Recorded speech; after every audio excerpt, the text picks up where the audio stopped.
Hello students, science campus online classes में आपका स्वागत है। स्टूडेंट्स, कक्षा 10 की विज्ञान का चैप्टर नंबर 4 पढ़ रहे थे अपन। ये चैप्टर था अपने प्रतिरक्षा एवं रक्त समूह। चैप्टर के पिछले वीडियो में हमने एबीओ समूहीकरण, आरएच समूहीकरण और आरएच अनियमितता हो जाने के कारण कौन सा रोग हो जाता है, जिसमें अपन ने गर्भ रक्ताणु कोरकता बताया था। आरएच अनियमितता का क्या प्रभाव पड़ता है, इसके बारे में आपको बताया था।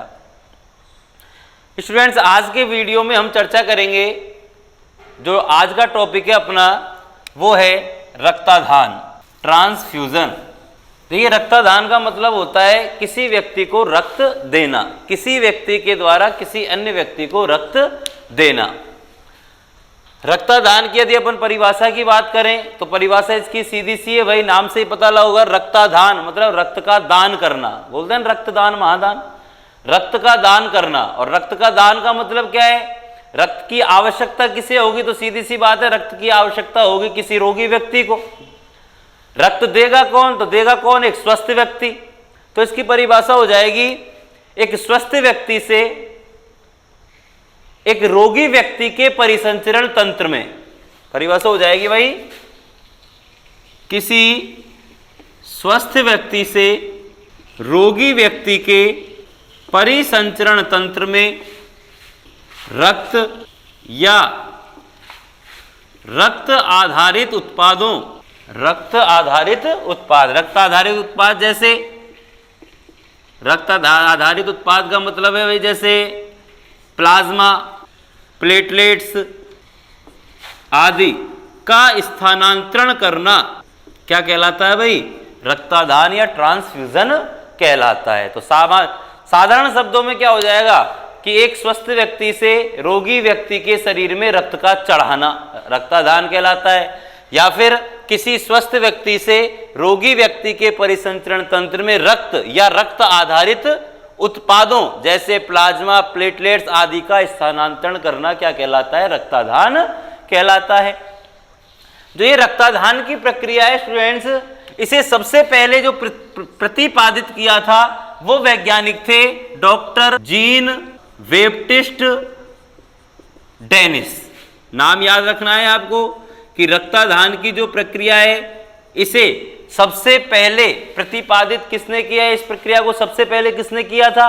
तो डॉक्टर, वो वैज्ञानिक का नाम याद रखना है आपको, व्यक्ति का, डॉक्टर जीन बैप्टिस्ट डेनिस। इन्होंने स्टूडेंट्स 15 जून 1667 ईस्वी को सर्वप्रथम रक्तदान की क्रिया संपादित की थी। तो रक्तदान की क्रिया सर्वप्रथम संपादित करने वाले व्यक्ति कौन थे भाई? डॉक्टर जीन बैप्टिस्ट डेनिस, जिन्होंने सबसे पहले रक्तदान कब करवाया था? 15 जून 1667 में। इन्होंने क्या किया था? एक 15 वर्षीय बालक के शरीर में भेड़ के रक्त को चढ़ाया था। जो ये 15 जून 1667 को सर्वप्रथम इन्होंने रक्तदान की प्रक्रिया संपादित कराई थी। तो इस प्रक्रिया में 15 वर्षीय बालक के शरीर में भेड़ का रक्त चढ़ाया था। ठीक है ना? यहां यदि अपन बात करें तो पशु से मानव के शरीर में रक्तदान करवाया था उन्होंने।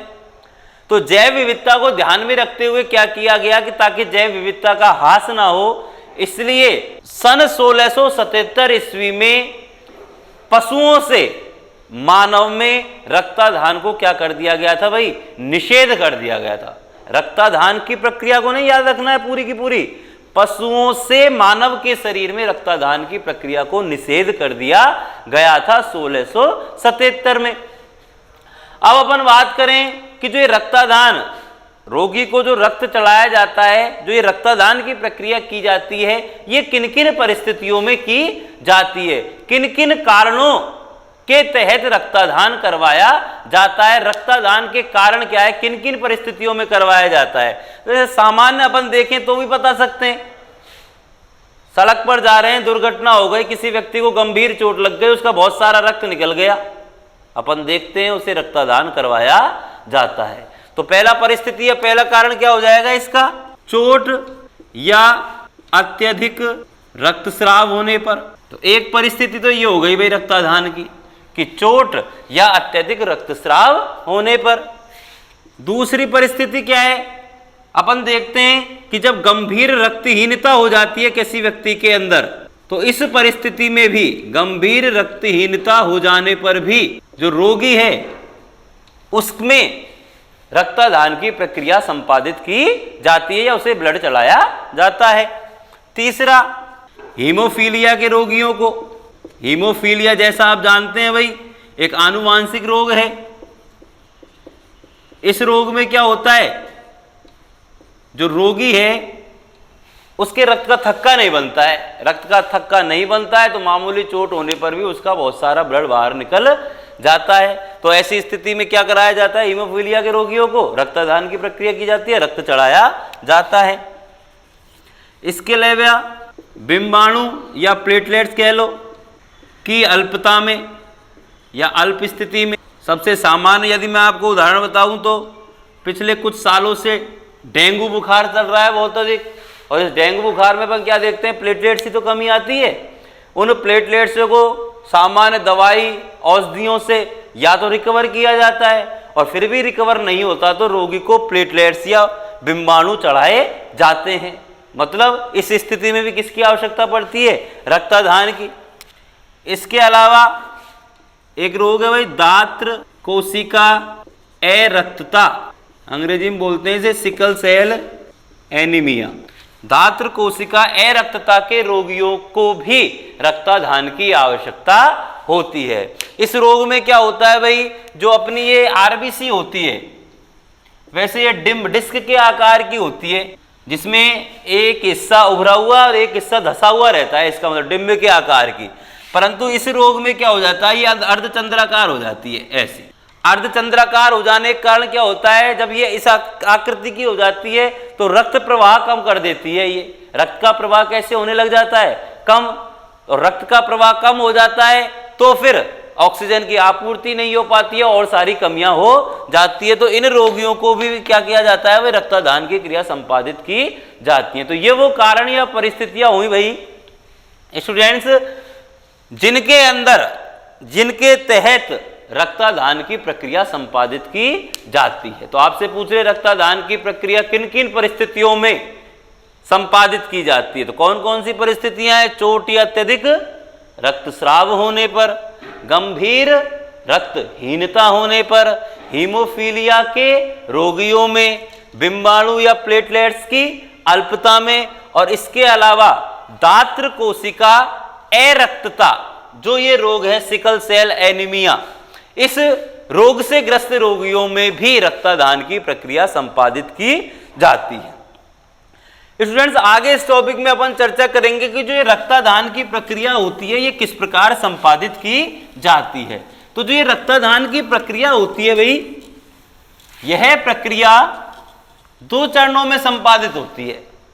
रक्तदान की जो प्रक्रिया है 2 चरणों में संपादित होती है भाई। ये नंबर 1 संग्रहण कलेक्शन और नंबर 2 आधान ट्रांसफ्यूजन। इन 2 चरणों में रक्तदान की पूरी प्रक्रिया संपादित होती है।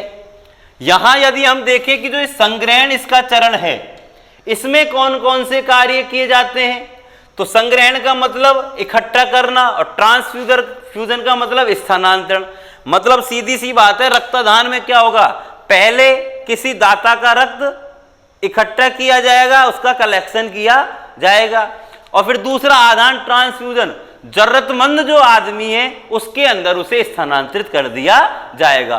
तो जो ये पहला चरण है इसका संग्रहण, इसमें कौन कौन से कार्य किए जाते हैं, तो संग्रहण में स्टूडेंट सबसे पहले किया जाता है जो दाता होता है उसके स्वास्थ्य का परीक्षण किया जाता है। जैसे यदि आपके परिवार में से आजकल अपन देखते हैं कि कैंप लगते हैं रक्तदान के, रक्तदान महादान समय समय पर साल में 1 बार 2 बार या 3 बार अपने आसपास के एरियो में इसके कैंप लगते हैं, जिसमें क्या होता है किसी हॉस्पिटल में या डॉक्टर चिकित्सकों की निगरानी में जो दाता होते हैं जो रक्तदान करना चाहते हैं उनका रक्त लिया या इकट्ठा किया जाता है। तो रक्त संग्रहण में सबसे पहले क्या है, वो दाता है उसके स्वास्थ्य का परीक्षण किया जाता है।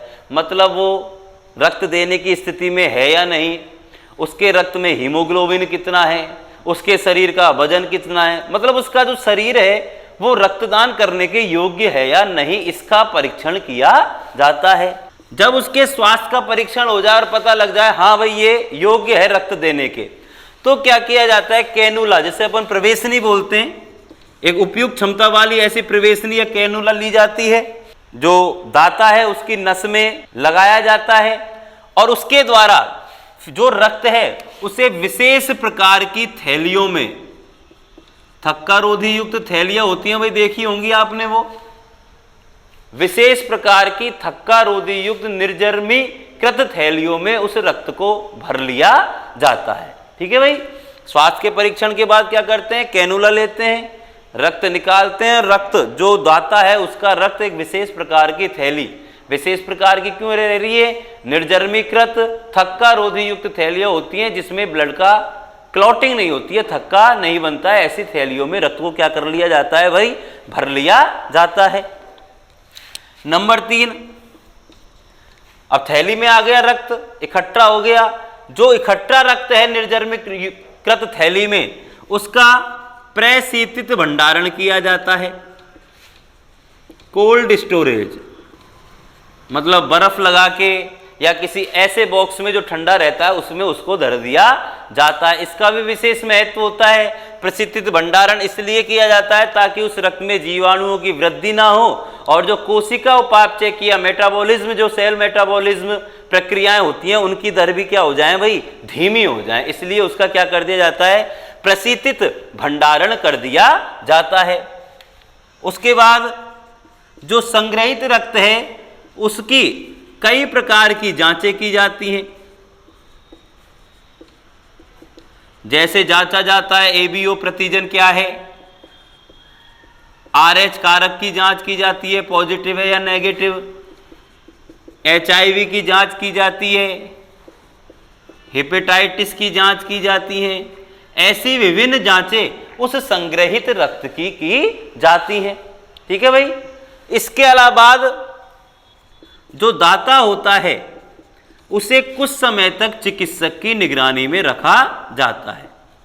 क्यों कि ब्लड देने के बाद, रक्तदान के बाद यदि उसके शरीर में कोई प्रतिक्रिया हो, जैसे चक्कर आना, हृदय की गति का अनियमित हो जाना, कमजोरी आना, यदि ऐसी कुछ प्रतिक्रियाएं दाता के शरीर में हो तो तुरंत चिकित्सकीय परामर्श या चिकित्सक औषधि देकर उसका निवारण कर सकें।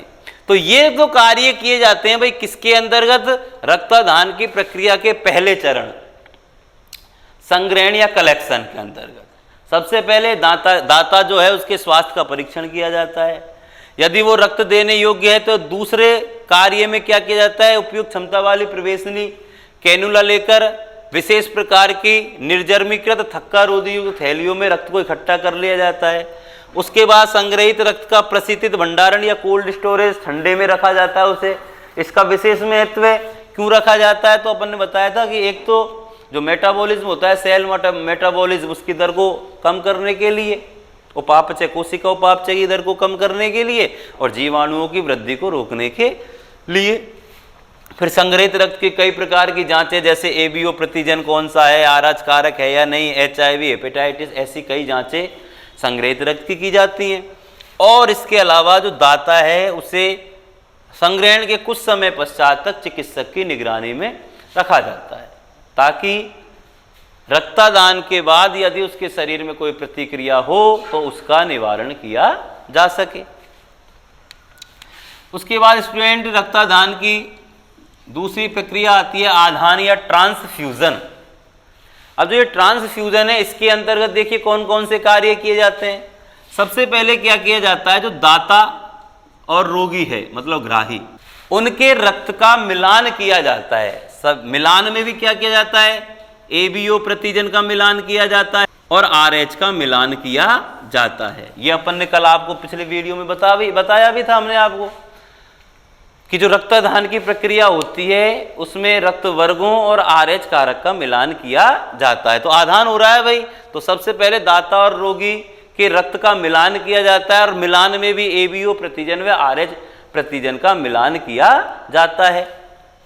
दूसरी चीज, जो रक्त आधान की प्रक्रिया होगी उससे केवल 30 मिनट पूर्व ही 30 मिनट पूर्व ही जो रक्त है उसे कोल्ड स्टोरेज या संग्रहित प्रशीतित जो संग्रह है उससे बाहर निकाला जाता है, प्रशीतित भंडारण से बाहर निकाला जाता है, केवल 30 मिनट पूर्व ही। तीसरी चीज, जो आधान की प्रक्रिया होती है वो सदैव अंतःशिरात्मक होती है भाई, अंतःशिरात्मक रूप से ही की जाती है। अंतःशिरात्मक रूप से यानी कि जो अपनी रक्त वाहिनियां होती हैं कैनुला या प्रवेशनी के माध्यम से रक्त को उनमें ही प्रवाहित किया जाता है, इसे ही कहते हैं अंतःशिरात्मक। तो अंतःशिरात्मक रूप से ही आधान की प्रक्रिया की जाती है। ऐसा नहीं है कि गिलास में घोल के दे दे रोगी को और पी जा, ऐसा नहीं होता है भाई, ठीक है ना। अंतःशिरात्मक रूप से यह प्रक्रिया की जाती है और लगभग 4 घंटे तक चलने वाली प्रक्रिया होती है। कितने घंटे तक चलने वाली प्रक्रिया होती है भाई? ये 4 घंटे तक चलने वाली प्रक्रिया होती है। और इसके अलावा जब आधान, जो ये संग्रहण और आधान है, ये दोनों ही प्रक्रिया के बाद, जैसे अपन ने यहां बताया था, रोगी को चिकित्सक की निगरानी में रखा जाता है ताकि यदि रोगी के शरीर में कोई प्रतिक्रिया हो तो उसको उचित औषधियां देकर उसका निवारण किया जा सके।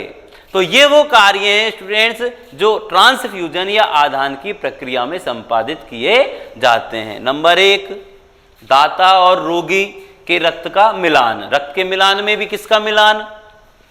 एबीओ प्रतिजन और आरएच कारक का मिलान। दूसरा, आधान प्रक्रिया शुरू होने से केवल 30 मिनट पूर्व ही जो संग्रहित रक्त है उसे प्रशीतित भंडारण से बाहर निकाला जाता है। और तीसरा, रक्त को केवल अंतःशिरात्मक रूप से ही चढ़ाया जाता है, लगभग 4 घंटे तक चलने वाली प्रक्रिया है। और चौथा, जो रोगी होता है उसे चिकित्सक की निगरानी में रखा जाता है। आधान की प्रक्रिया के दौरान यदि उसके शरीर में कोई प्रतिक्रिया हो, हृदय अनियमितता है, ठंड लगना है, बुखार आना है, यदि ऐसी कोई प्रतिक्रियाएं हो तो उचित औषधियां देकर उसका क्या किया जा सके भाई? निवारण किया जा सके। तो स्टूडेंट्स, ये अपनी हुई रक्तदान की प्रक्रिया कितने चरणों में संपादित होती है। इसके बाद देखिए एक प्रश्न आता है कि जो ये रक्तदान की प्रक्रिया की जाती है इसके दौरान कौन कौन सी सावधानियां रखनी चाहिए। तो सावधानियों की यदि हम बात करें तो एक सावधानी तो भाई यही हो जाएगी जो आधान में अभी पढ़ा था अपन ने, कि जो दाता और रोगी है, सावधानियों की बात कर रहे हैं भाई अपन, सावधानियां कि रक्तदान की प्रक्रिया जो है इसके दौरान कौन कौन सी सावधानियां बरतनी चाहिए। तो नंबर 1, दाता व रोगी में एबीओ प्रतिजन का मिलान करना आवश्यक है। दाता और रोगी के एबीओ प्रतिजन का मिलान आवश्यक है। नंबर 2, दाता और रोगी के आरएच कारक का मिलान आवश्यक है, ठीक है। इसके अलावा जो दाता है उसके रक्त में कोई भी हानिकारक या रोग कारक उपस्थित नहीं होना चाहिए। तीसरी सावधानी क्या है रक्तदान की प्रक्रिया के दौरान? कि जो दाता है उसके रक्त में कोई भी हानिकारक या रोग कारक तत्व नहीं होना चाहिए। उसके अलावा जब संग्रहण की प्रक्रिया हो जाए तो रक्त का क्या, संग्रहित रक्त का क्या करना चाहिए भाई? प्रशीतित भंडारण करना चाहिए। ये हमने बता दिया था आपको कि प्रशीतित भंडारण जो है वो क्यों आवश्यक है, क्योंकि हमने बताया था कि प्रशीतित भंडारण से एक तो जीवाणुओं की वृद्धि नहीं होती है रक्त में, और दूसरी कोशिका उपापचय की जो दर है वो कैसी हो जाती है? धीमी हो जाती है। 5वां, संग्रहित रक्त का जो है, संग्रहित रक्त उसे हर प्रकार से संदूषित होने से बचाना चाहिए। और लास्ट सावधानी है भाई, संग्रहण और आधान दोनों ही प्रक्रियाएं किसकी निगरानी में होनी चाहिए भाई? चिकित्सक की निगरानी में होनी चाहिए। तो ये वो सावधानियां हैं स्टूडेंट्स जो रक्तदान की जो प्रक्रिया है इसके दौरान बरतनी चाहिए। ये सावधानियां रखनी चाहिए रक्तदान की प्रक्रिया के दौरान। कौन कौन सी हैं सावधानियां? सबसे पहले दाता व रोगी के एबीओ प्रतिजन का मिलान आवश्यक है। कल हमने बताया था यदि मिलान नहीं करेंगे गलत प्रतिजन चढ़ा दिया जाएगा, गलत प्रतिजन वाला रक्त चढ़ा दिया जाएगा, रक्त समूहन की क्रिया होगी और उस रक्त रुधिर समूहन की क्रिया के कारण रोगी की मृत्यु या ग्राही की मृत्यु हो जाएगी। दाता व रोगी के RH कारक का मिलान आवश्यक है, ये भी हमने कल बताया था। यदि RH कारक का मिलान नहीं होगा, RH नेगेटिव व्यक्ति के शरीर में RH पॉजिटिव व्यक्ति का रक्त चढ़ा दिया जाएगा, तो RH जो प्रतिजन है इनके विरुद्ध IgG प्रतिरक्षी बनेंगे, वो RH धारी लाल रुधिर कणिकाओं को नष्ट करेंगे, जिसके कारण बिलीरुबिन की मात्रा बढ़ जाएगी। बढ़ा हुआ जो बिलीरुबिन है वो यकृत, प्लीहा, किडनी इन अंगों को नुकसान पहुंचाएगा, निष्क्रिय कर देगा, जिससे रोगी की मृत्यु, ग्राही की मृत्यु हो जाएगी। इसके अलावा एक सावधानी है, जो दाता है उसके रक्त में कोई भी हानिकारक या रोग कारक तत्व उपस्थित नहीं होना चाहिए, क्योंकि यदि ऐसा रक्त चढ़ा दिया तो वो तत्व किसके अंदर पहुंच जाएंगे? फिर रोगी के अंदर। पहले से ही रोगी है वो और पहुंच जाएंगे तो उसके लिए खतरा उत्पन्न हो जाएगा। प्रशीतित भंडारण करना चाहिए संग्रहित रक्त का, हर तरीके से संदूषित होने से बचाना चाहिए उसे, और संग्रहण और आधान ये दोनों ही जो वो चिकित्सक की निगरानी में ही होने चाहिए। अब देखो भाई, ये हो गई वो सावधानियां जो रक्तदान की प्रक्रिया के दौरान बरतनी चाहिए। अब मान लो किसी कारणवश ये सावधानियां नहीं बरती जाएं तो भाई इसके क्या प्रभाव पड़ेंगे कि रक्तदान की प्रक्रिया के दौरान यदि सावधानी नहीं बरते तो उसका क्या प्रभाव पड़ता है।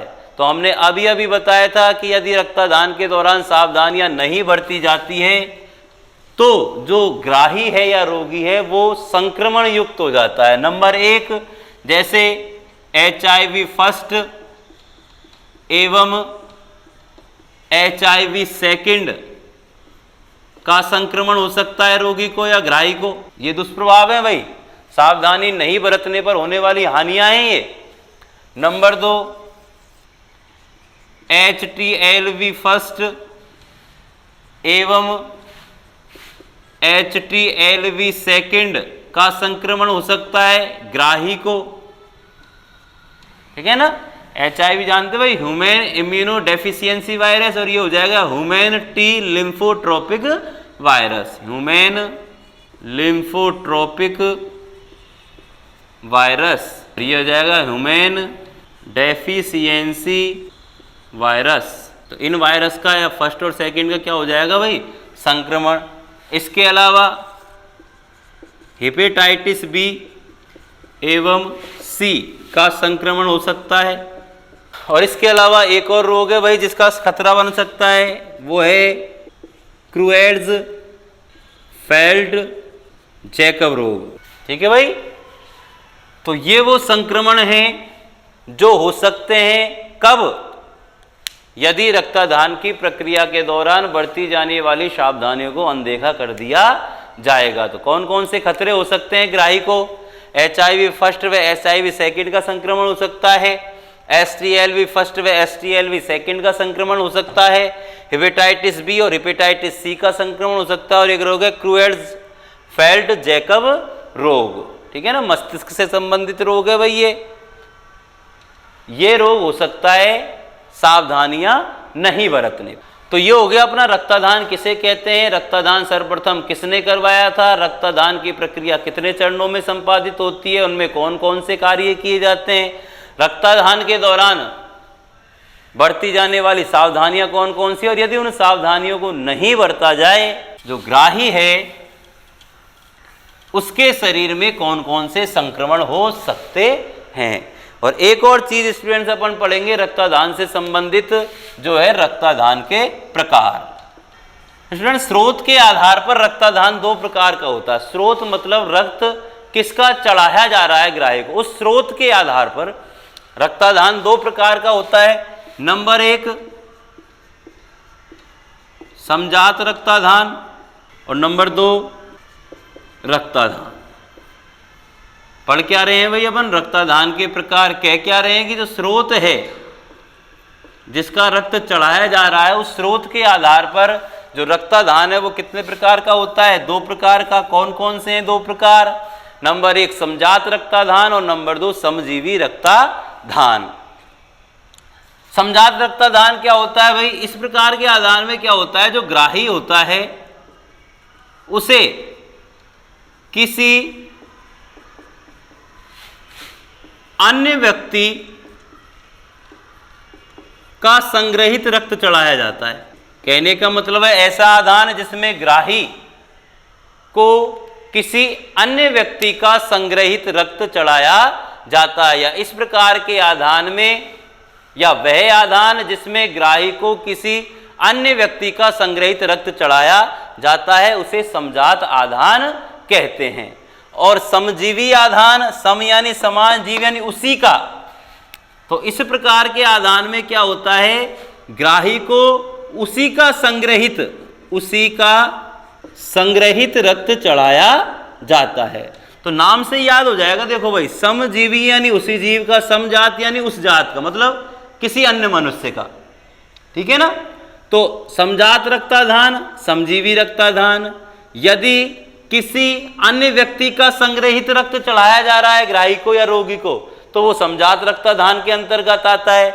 और यदि उसी का इकट्ठा या संग्रहित किया हुआ रक्त, जैसे मैंने कभी रक्त दिया है, वही रक्तदान किया है मैंने, मुझे कभी आवश्यकता हुई और मुझे मेरा ही रक्त चढ़ा दिया जाए इकट्ठा किया हुआ, तो ये किस प्रकार का रक्ताधान है? समजीवी रक्ताधान। और यदि किसी अन्य व्यक्ति का संग्रहित रक्त चढ़ाया जाएगा तो वो किस प्रकार का रक्त आधान है? समजात रक्ताधान। तो ये हुआ स्टूडेंट्स अपना रक्ताधान के प्रकार, जो स्रोत के आधार पर होते हैं 2 प्रकार के। समजात का मतलब किसी अन्य व्यक्ति का संग्रहित किया हुआ रक्त चढ़ाना, और दूसरा समजीवी रक्ताधान का मतलब उसी व्यक्ति का संग्रहित किया हुआ रक्त चढ़ाना। तो स्टूडेंट्स यहां बात खत्म हुई अपने रक्तदान की पूरी प्रक्रिया का। अगले टॉपिक में हम चर्चा करेंगे पाठ के अगले वीडियो में हम चर्चा करेंगे पाठ के अगले टॉपिक की, जो आता है अपना देहदान या अंगदान क्या है, इसके महत्व क्या है, और उन कुछ व्यक्तियों के नाम जिन्होंने देहदान किया है। यदि वीडियो पसंद आया है तो लाइक करें, शेयर करें, सब्सक्राइब करें, और अगले वीडियो तक के लिए धन्यवाद।